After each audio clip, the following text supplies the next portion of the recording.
A routine trip to the railway station turned into a family tragedy on Sunday after an elderly father lost his life while seeing off his daughter. The victim, identified as Gosta Vihari Roy, a resident of the Dewan Pasha area, demised following a fatal fall at the Dharmanagar railway station. Mr. Gosta Vihari Roy had accompanied his daughter to the station to ensure she was safely boarded. According to eyewitnesses, as the train began to pull out of the platform, he attempted to disembark quickly while the train was gaining momentum.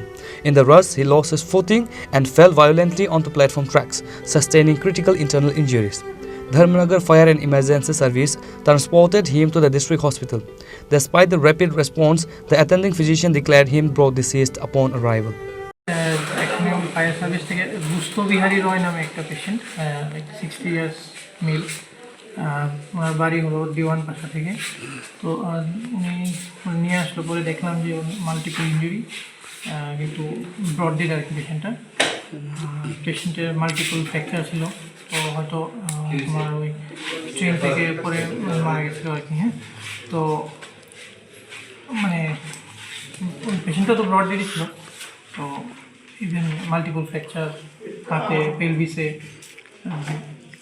দুনো পায়ের মধ্যে একটা head injury ছিল তো সেটাই তো আমাদের police information দেওয়া হয়েছে বাকিটা পুলিশ এসে তদন্ত করে দেখবে আপনার নামটা কি আমার নাম বিহারি রয় দিওয়ান পাশা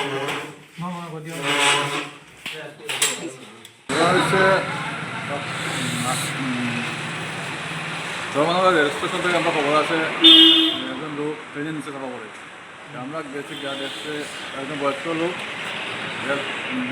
ট্রেন থেকে নামার সময় মানে পাওয়ার স্লিপ করিয়া ট্রেনের নিচে পড়ে গেছে মানে নাম হলো গুষ্ট বিহারী রায় বয়স মানে 60 বছর বাড়ি দেওয়ান বসা তাই ধর্মনগর হসপিটালে আমরা নিয়ে দিয়েছি। ওনার অবস্থা এখন কীরকম আছে? ওনার রাস্তা চাকা পড়া তাদের রাস্তাতে নিচে পড়ে কিছু দিচ্ছে। কোন ট্রেনটা ছিল এটা বোধহয় কমলাবতী এক্সপ্রেস।